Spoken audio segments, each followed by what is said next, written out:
हम लोग लगातार इसके बारे में सुनते रहे कि दिल्ली बहुत ज्यादा गंदी है, दिल्ली के अंदर बहुत ज्यादा हर तरफ कूड़ा फैला रहता है। और खुद सेंट्रल गवर्नमेंट का सर्वे, जब भारतीय जनता पार्टी 15 साल तक एमसीडी में रही तो हर साल सर्वे आता था। पूरे देश के लगभग 45 मेट्रो शहरों का सर्वे होता था कि भाई वहां पे सफाई की व्यवस्था कैसी है। बड़ी दुर्भाग्य की बात होती थी कि हर बार कसमकस स्थिति वही रहती थी। अगर 2021-22 का आप डेटा देखें, जब भारतीय जनता पार्टी उस समय शासन में थी, तो 45 शहरों में 43वें स्थान पर दिल्ली का नंबर था। 45 शहरों का सर्वेक्षण हुआ और उसमें से 43 स्थान पर दिल्ली आई।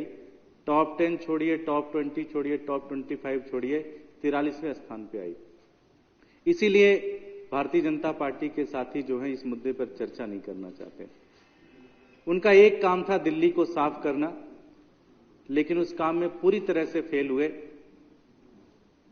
जब भी हम सोचते हैं कि भाई दिल्ली को साफ करना है, तो कई बार ऐसा लगता है कि बड़ा कठिन काम होगा दिल्ली को साफ करना।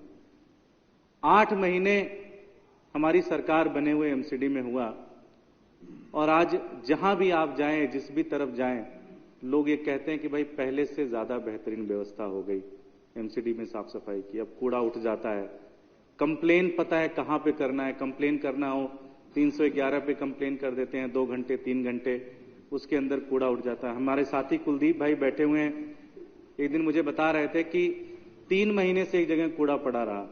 जैसे ही हमारी सरकार बनी और हमने जैसे 311 ऐप लॉन्च किया, इन्होंने कहा मैंने तो बस मजाक में टेस्ट करने के लिए 311 ट्राई किया, और बता रहे थे 2 घंटे के अंदर वहां पे आके कूड़ा साफ कर दिया बुरकर से।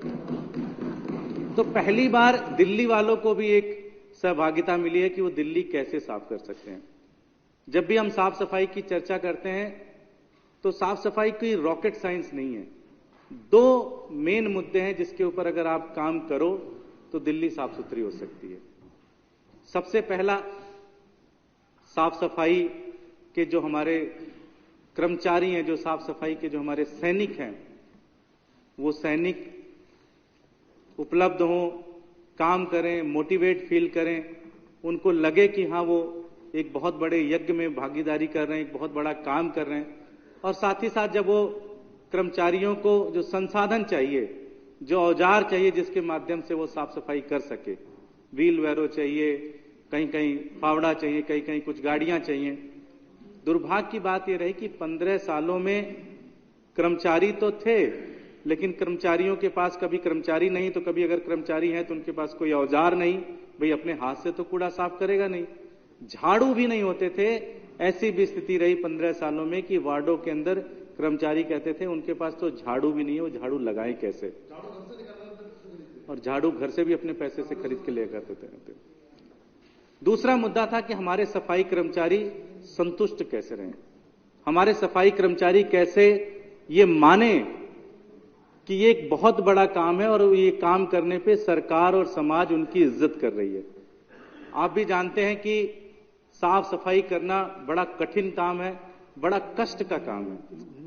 आज ठंडी में नालियों के अंदर सफाई करना, फिर उस नाली के अंदर जो सिल्ट निकलती है, जो कूड़ा इकट्ठा होता है, उसको फिर उठाकर दूसरी जगह लेके जाना, और कोई भी समाज का व्यक्ति उनसे बातचीत भी सही से नहीं करता। एक बड़ी अजीब सी बात आपको बताऊंगा, शायद पूरी दिल्ली में लोगों को नहीं पता होगा कि सफाई कर्मचारियों के लिए वार्ड में अगर वो 7 बजे आते हैं और 12 बजे, 1 बजे तक, 2 बजे तक जब तक उनकी ड्यूटी रहती है, उस वार्ड में उनके बैठने की भी कहीं व्यवस्था नहीं है, उनके पानी पीने की भी कहीं व्यवस्था नहीं है, उनको वॉशरूम जाने की भी कहीं व्यवस्था नहीं है। और कोई अच्छे लोग निकल गए तो उन्होंने अपने घर से पानी दे दिया तो दे दिया, नहीं तो खासकर जो हमारी महिला सफाई सैनिक हैं उनके लिए तो और भी बड़ी स्थिति हो जाती, खराब हो जाती है। यह स्थिति 15 साल में भारतीय जनता पार्टी ने सफाई कर्मचारियों की दिल्ली के अंदर करके दी। अब आप ये सोचे कि इस व्यवस्था से दिल्ली साफ हो जाएगी, दिल्ली साफ नहीं हो सकती। इस तरह की अमानवीय कंडीशन में अगर आप उनको रखोगे और फिर आप उनसे सोचोगे कि वो दिल्ली साफ करेंगे, दिल्ली साफ सुथरा करके नंबर 1 पोजीशन पे लेके आ जाएंगे, वो नहीं हो सकता। अध्यक्ष महोदय, ये सफाई कर्मचारी, मैंने तो एक बताया अमानवीय व्यवस्था। दूसरी जो सबसे बड़ी दिक्कत होती थी, इनको तनख्वाह नहीं मिलती थी। आपने भी कई बार ये मुद्दा उठाया है। कभी जंतर मंतर पर प्रोटेस्ट करते थे, कभी सिविक सेंटर पर प्रोटेस्ट करते थे, कभी कमिश्नर के घर पे प्रोटेस्ट करते थे, कभी मेयर के घर पे प्रोटेस्ट करते थे। 8-8 महीने तक उनको सैलरी नहीं मिलती थी।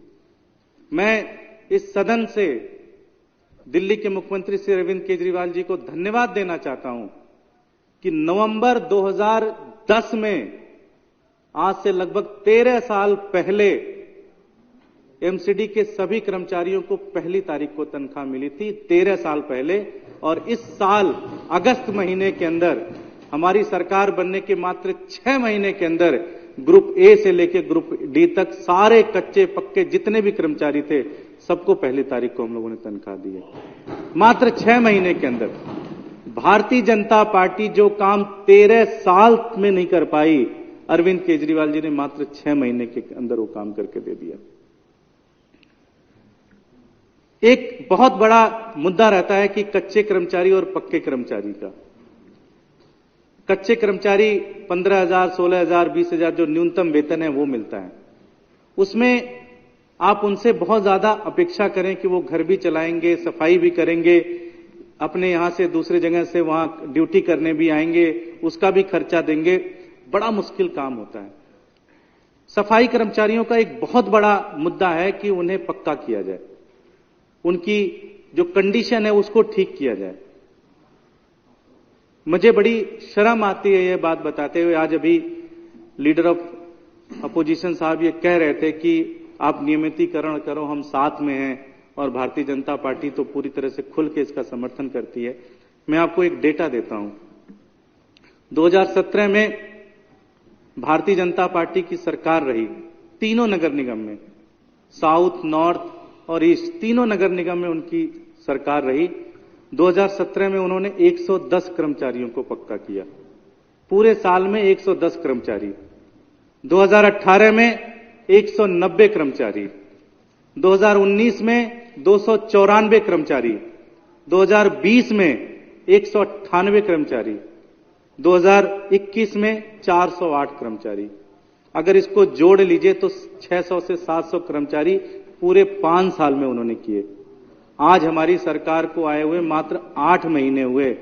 आज में हमने 6,494 कर्मचारियों को पक्का कर दिया। मात्र 6 महीने के अंदर, 8 महीने के अंदर हमने लगभग 6,500 से ज्यादा कर्मचारियों को पक्का कर दिया एमसीडी के अंदर।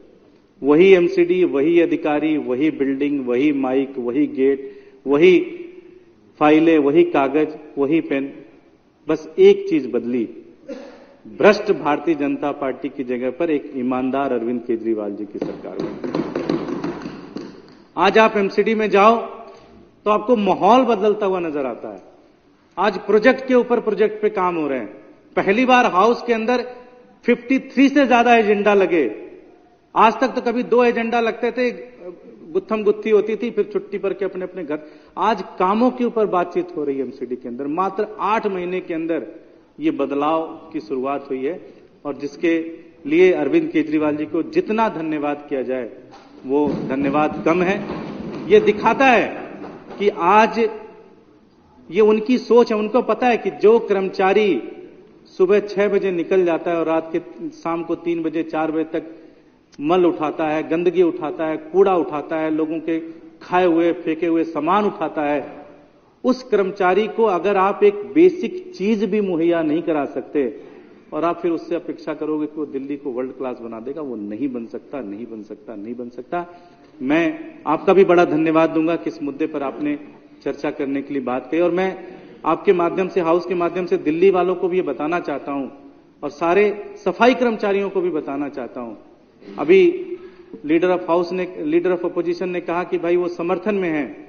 अभी चले गए अन्यथा मैं उनसे पूछता कि जो 6,400 से ज्यादा कर्मचारियों को दिल्ली सरकार ने पक्का किया है, उन कर्मचारियों के खिलाफ उनके नियमितीकरण के खिलाफ भारतीय जनता पार्टी कोर्ट के अंदर जा रही है। इससे ज्यादा दुर्भाग्य की स्थिति क्या हो सकती है? आप ये कह रहे हैं कि ये आप कर ही नहीं सकते, कह रहे हैं ये कागज में आप कहां से ढूंढ के ले आए, ये हमें बताओ। तुम कागज पढ़ते नहीं थे तो हमारी क्या गलती? तुम दूसरे कागज में लगे रहे 15 साल तक, दूसरे कागज में लगे रहे, गांधी जी वाले कागज में लगे रहे आप 15 साल तक, तो हमारी क्या गलती? हाँ, ये सारी चीजें हो रही हैं और मैं इसका भी बड़ा विरोध करता हूं और पूरी दिल्ली के लोग इस बात का विरोध करते हैं कि भारतीय जनता पार्टी जो इस तरह के कदम उठा रही है। बहुत सारी नई नई चीजें शुरू कर रहे हैं एमसीडी के अंदर। दिल्ली के मार्केट्स को क्लीन करने की परियोजना चल रही है, सुबह शाम कैसे साफ किया जाए उसके ऊपर चर्चा चल रही है, और बहुत सारे प्रोजेक्ट आम आदमी पार्टी की सरकार एमसीडी के अंदर लेके आ रही है। मैं इस हाउस के माध्यम से इस विषय पर आपने चर्चा करने का मौका दिया, उसके लिए भी बहुत बहुत धन्यवाद देता हूं और इस हाउस के माध्यम से दिल्ली के मुख्यमंत्री अरविंद केजरीवाल जी का भी बहुत बहुत धन्यवाद देता हूं कि दिल्ली के जो सबसे आखिरी पंक्ति में रहने वाला जो तबका है उनके लिए वो खड़े हैं और उनके नियमितीकरण के ऊपर काम कर रहे हैं। बहुत बहुत आभार, बहुत बहुत धन्यवाद।